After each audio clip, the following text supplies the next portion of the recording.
ఇక్కడ మీరు 2019 ఎన్నికల ముందు మర్డర్ జరిగింది. ఫుల్ 5 ఇయర్స్ మీరు పవర్లో ఉన్నారు. మీరు చనిపోయింది మీ బాబాయ్, అధికారంలో ఉంది మీరు. తప్పు ఎవరు చేశాడు, హంతకుడు ఎవడు అనే విషయాన్ని ఎందుకు కనిపెట్టలేకపోయారు? అన్ఫార్చునేట్ థింగ్ ఏంటంటే రజనీ, ఇన్సిడెంట్ జరిగిన తేదీ నుంచి తర్వాత మన ప్రభుత్వం వచ్చే టయానికి ఆల్మోస్ట్ 3 months దాటిపోయింది.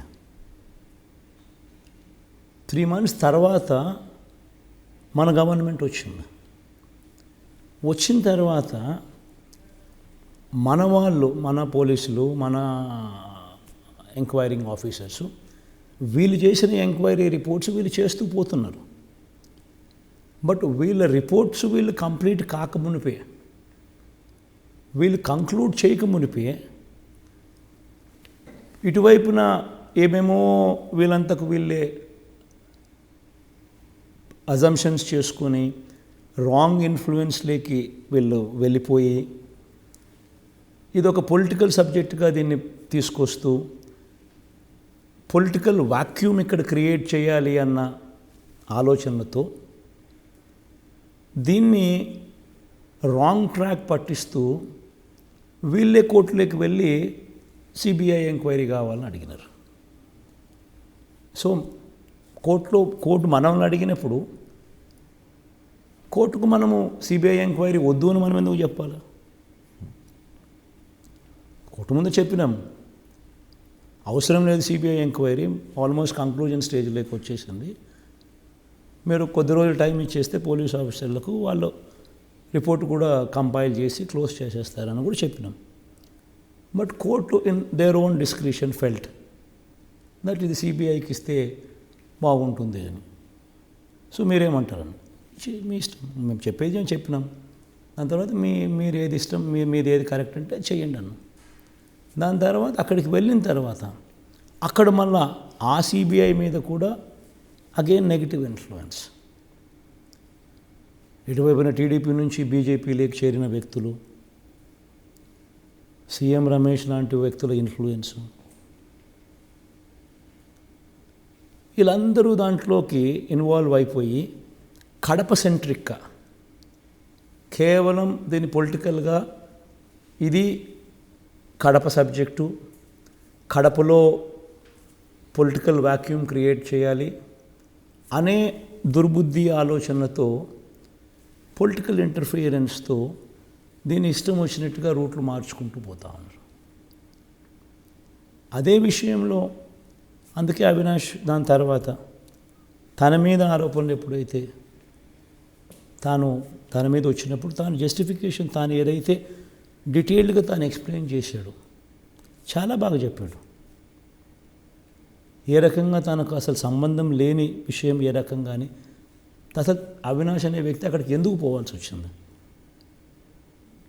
ఎవరు ఫోన్ చేస్తే తను అక్కడికి వెళ్ళాల్సి వచ్చింది, ఎవరు ఈ దస్తగిరికి సపోర్ట్ చేస్తూ ఉన్న వాళ్ళు ఎవరు,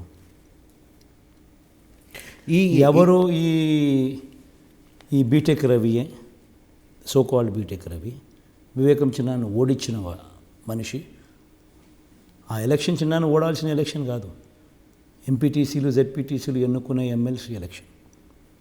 బట్ తెలుగుదేశం పార్టీ ప్రలోభాలతో ఇదే సీఎం రమేష్ ఫ్లైట్లు పెట్టి ఎక్కించుకొని పోవడాలు, ఇదే చంద్రబాబు నాయుడు, ఇదే ఆదినారాయణ రెడ్డి, ఇదే వీళ్ళంతా ఇన్ఫ్లుయెన్స్తో ఏ రకంగా వివేకించినారని వీళ్ళంతా కలిసి ఓడించినారు.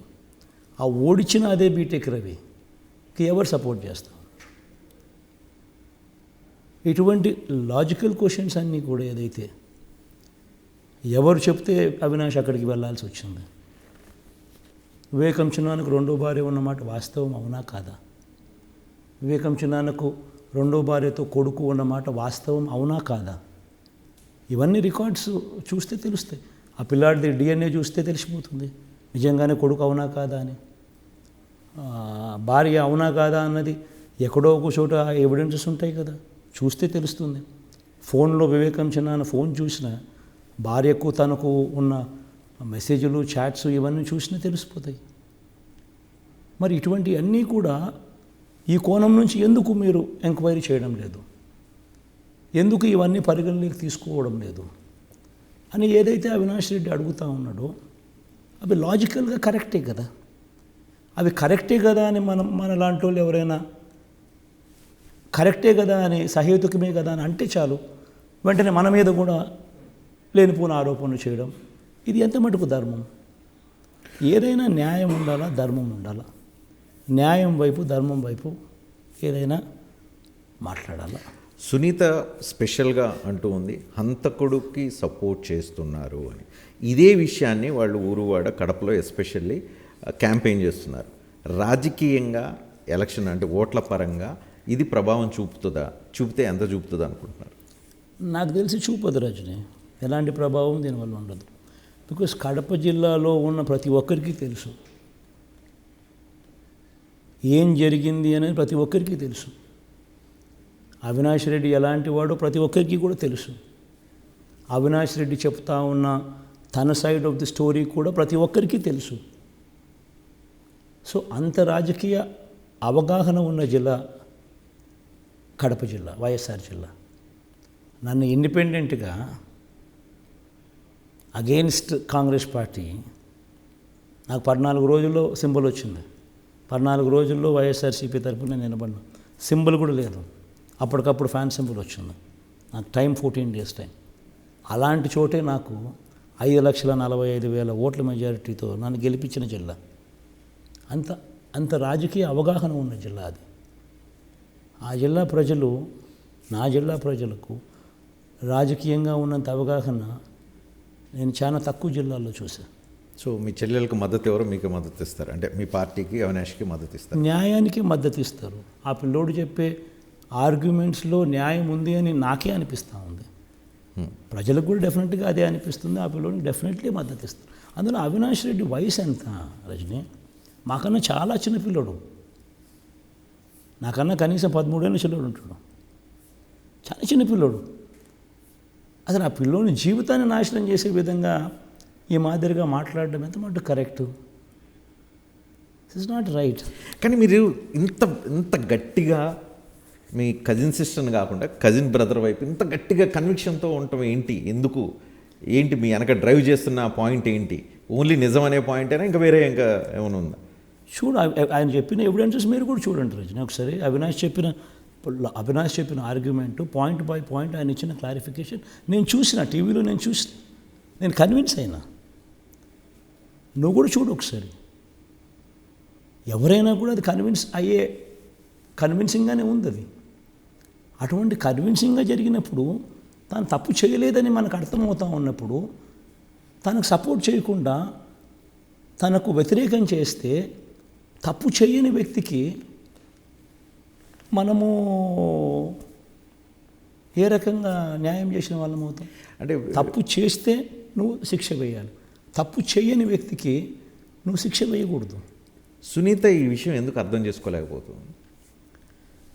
చెప్తున్నాను రాజని, వెస్టెడ్ పొలిటికల్ ఇంట్రెస్ట్లు వచ్చేసాయి పిక్చర్లోకి. పొలిటికల్ వాక్యూమ్ అక్కడ క్రియేట్ చేసి ఆ వాక్యూమ్లోకి వీళ్ళు రావాలి అనే ఒక దురాలోచన పిక్చర్లోకి వచ్చింది.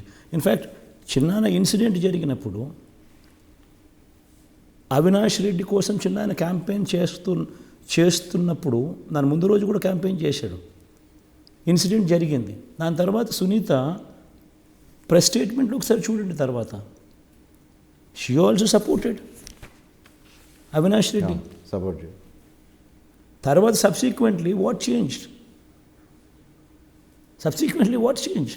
మీరు 175, 25 పార్లమెంట్లో 175 అసెంబ్లీలు అంటున్నారు. సో కాన్ఫిడెంట్గా చెప్తున్నారు, కానీ రియలిస్టిక్గా ఎన్ని వస్తాయని అనుకుంటున్నారు? ఎందుకు రాకూడదు అని అడుగుతాను నేను. ఎందుకు రాకూడదు అంటున్నారు, ఎన్ని వస్తాయని నేను అడుగుతున్నాను. ఎందుకు 175 రాకూడదు అని అడుగుతా ఉన్నారు నేను. డెమోక్రసీలో 50% is the thresh hold mark. ప్రతి కాన్స్టిట్యున్సీలోనూ 50% ఎందుకు దాటకూడదు అని నేను అడుగుతా ఉన్నా. కరెక్టే, అది మీ ఆశ, మీ కోరిక అయి ఉండొచ్చు. రియలిస్టిక్ ఏంటి? What is genuine? నా నమ్మకం అదే. Why not 175? So including Kuppam, including Mangalagiri, why not? Even Pithapuram, why not?